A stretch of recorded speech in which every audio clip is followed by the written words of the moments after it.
Chers amis, bonjour. Nous sommes le lundi 11 septembre 2023. Il est 9 heures, presque 9 heures. Quelques news de l'Arménie, de l'Artsakh et de la diaspora arménienne. Samuel Shahramanyan est le nouveau président de la République de l'Artsakh. Voilà, il a été élu par le Parlement de la République d'Artsakh. Donc au poste de Araïk Harutyunyan qui était démissionnaire, donc l'ex-président de la République d'Artsakh. Il a été salué par l'ensemble de tous les anciens présidents de la République de l'Artsakh. Donc il y a une homogénéité, il y a comment dirais-je, l'ensemble du monde politique arménien de l'Artsakh salue son élection. C'est un homme qui fera sans doute le poids face à la situation très très difficile que traverse l'Artsakh aujourd'hui. Alors, les avions de l'armée de l'air azerbaïdjanais transportant activement des troupes jusqu'aux frontières de l'Arménie. C'est une information qui vient de tomber ce matin. L'Azerbaïdjan accumule ses forces aux frontières de l'Arménie. Elle avait aussi accumulé, outre les troupes, du matériel militaire. Entre-temps, bien sûr, Anthony Blinken, le secrétaire d'État américain, a une nouvelle fois demandé à l'Azerbaïdjan de freiner ses ardeurs, de négocier plutôt la paix que de préparer la guerre. Or, Aliyev, a priori, ne l'écoute pas. Donc, on verra les conséquences tout à l'heure. L'Iran espère qu'il ne tolérera aucun changement géopolitique à sa porte. Donc voilà, l'Iran répète que la ligne rouge à ne pas franchir, c'est le sud de l'Arménie, le Zangezur, que convoite justement l'Azerbaïdjan. Une nouvelle fois, l'Iran s'affirme comme le leader de la protection du territoire souverain de l'Arménie, en l'absence des déclarations fortes de la Russie.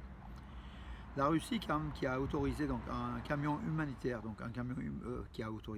c'est la République d'Artsakh qui a autorisé un camion humanitaire de la Russie chargé de produits de première nécessité à passer par Askeran, Ardam, le mauvais côté donc Ardam, Askeran, Stepanakert. C'était un camion de la Croix-Rouge, donc voilà, c'était pas le Croissant Rouge azéri, les Azéris avaient fermé, donc les Arméniens avaient fermé Askeran, l'entrée d'Askeran, le passage en Artsakh. Là, le camion russe, les camions humanitaires russes sont passés pour apporter les premières aides. Mais le corridor de la Chine qui devait être ouvert, donc a priori hier, reste ce matin encore toujours fermé. On attend, parce qu'en fait, c'est l'une des conditions, donc le passage par Ardam d'un camion humanitaire et dans les 24 heures qui suivaient, selon les accords. Mais les accords avec les Azéris, ça ne veut rien dire du tout, comme avec les Turcs, ils changent tous les jours, toutes les minutes de position en disant oui mais aujourd'hui c'est compliqué, on rajoute encore un élément de plus pour compliquer, afin que ça ne se fasse pas. Donc voilà, le corridor de la Chine ce matin restait a priori fermé toujours, donc c'est quand même un gros problème. Joseph Borrell, le ministre des Affaires étrangères de l'Union européenne, a une nouvelle fois appelé l'ouverture du corridor de la Chine. En fait, le monde entier appelle l'ouverture du corridor de la Chine. L'Azerbaïdjan ne bouge pas. Au contraire, l'Azerbaïdjan amasse des troupes aux frontières de l'Arménie et peut-être aux frontières de l'Artsakh. On le verra aussi dans les heures ou dans les jours qui viennent. En tout cas, la situation est, explosive, et elle n'est pas. Et Bakou ne fait rien pour essayer de faire la paix, elle met la pression jusqu'au bout. Sans doute Erdogan derrière, bien sûr, et sans doute peut-être Poutine derrière. Donc on verra le développement. Aujourd'hui encore, on espère que la guerre ne recommencera pas pour le bien tant de l'Arménie que des Azéris aussi. Les mères Azéris, il faut aussi penser qu'elles ont perdu beaucoup. Quand nous on a perdu 5000 hommes, eux officiellement c'est 3000, mais c'est sans doute 18 000 le nombre de morts, donc lors de la guerre de 44 jours, le nombre de morts azéris, voilà. Avec des peuples non azéris qui étaient au front, comme les Talish, ce sont les Azéris mettaient au premier rang des peuples non azéris, voilà, pour essayer de les éliminer, et puis voilà. Que dire d'autre, mes amis? L'information était plutôt oui, les États-Unis appellent l'ouverture, c'est Washington, l'ouverture simultanée du corridor de la Chine et d'Ardam. Ça ne voit pas trop bien l'Ardam, ça veut dire que c'est le cheval de Troie, c'est-à-dire qu'on passe en Artsakh par l'Azerbaïdjan. Or, il faut passer en Artsakh par l'Arménie, donc par le corridor de la Chine. Voilà, Washington maintenant ouvre large, pour dire les deux corridors, le passage Ardam, Askeran, Stepanakert doit être ouvert. Également le corridor de la Chine. Voilà. Mes amis, ce soir à 18h heure française, le 5e match des qualifications de l'Euro 2024 de football, l'Arménie qui a tenu un échec en échec la Turquie 1-1 sur son propre terrain à Eskişehir face à 40 000 Turcs, 40 000 drapeaux turcs hostiles aux Arméniens.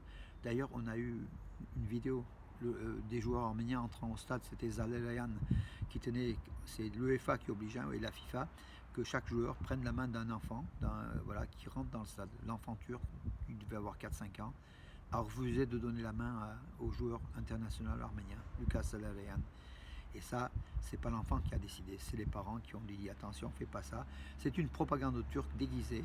En plus, si l'UEFA et la FIFA portent plainte à la Turquie et à la Fédération turque de football, les Turcs diront mais c'est l'enfant, c'est pas nous, c'est l'enfant qui voulait pas. Voilà donc le machiavélisme des Turcs. Lors du match d'ailleurs, l'hymne national arménien a été sifflé à tel point qu'on n'entendait pratiquement plus. Voilà aussi le comportement éhonté de la Turquie, qui dépasse largement le cadre du sport dans un stade, bien sûr, qui fait, comment dirais-je, qui appelle le nationalisme le plus outrancier lors des matchs de football. Bien fait pour l'Arménie à gagner jusqu'à la 88e minute. Les Turcs avaient des sueurs froides jusqu'à la 88e minute et par chance, ils ont égalisé. Autre chose, la conséquence, l'entraîneur qui est un Allemand, l'entraîneur de la Turquie a été limogé. Voilà ce qu'il en est aujourd'hui. Bravo aussi à nos joueurs arméniens. Par contre, ce soir, contre la Croatie, à Yerevan, ça sera difficile parce que la Croatie est une équipe très très solide, parmi les pays meilleurs du monde. Ça sera très compliqué pour l'Arménie, mais encore une fois, voilà, on y croit. L'Arménie qui est 3e au classement, qui a 7 points donc en 4 rencontres, donc même nombre de points que la Croatie, mais l'Arménie a un match de plus. Voilà. Si l'Arménie gagne, ça serait un exploit, mais ça serait très très très bien pour un espoir de qualification à l'Euro 2024 de football. Voilà mes amis pour les infos. Et puis hier, donc l'équipe ici dans la région, donc je parle toujours de la région de Valence et autour, donc l'équipe de télévision donc d'Arménie, Tavush TV, de la région de Tavush, dont le chef-lieu est Ichevan, qui est la ville jumelée avec Valence, a continué, donc une équipe de 5 opérateurs, caméramans, journalistes.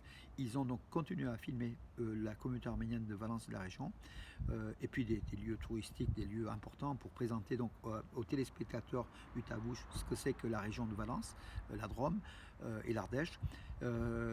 Voilà, donc ils ont été donc à l'église évangélique arménienne avec le pasteur Goujikian, que je salue, donc pendant une demi-heure. Après, nous avons été à Roman, l'église Saint-Nicolas de Roman, suivre aussi Roussik Sarkissian, le père Roussik Sarkissian, et puis les fidèles lors de la messe, une très très belle messe arménienne, donc l'église apostolique arménienne. Voilà, donc les caméramans, les journalistes ont eu plein les yeux, plein les oreilles, plein les images qui vont transmettre en Arménie.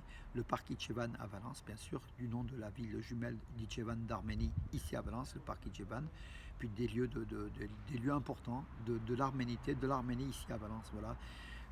Cette équipe sera encore là aujourd'hui et demain, qui continuera encore à filmer parce qu'il y a beaucoup de choses à témoigner, à filmer, pour dire aussi à nos frères et sœurs d'Arménie que voilà, nous avons une diaspora qui est forte et qui est à l'écoute de l'Arménie, et que cette Arménie doit aussi connaître cette diaspora, voilà, pour unir encore davantage les liens et renforcer davantage. Voilà mes amis pour aujourd'hui. Je vous donne rendez-vous à demain et bonne journée en attendant l'ouverture du corridor de la Chine, mes amis. Bonne journée.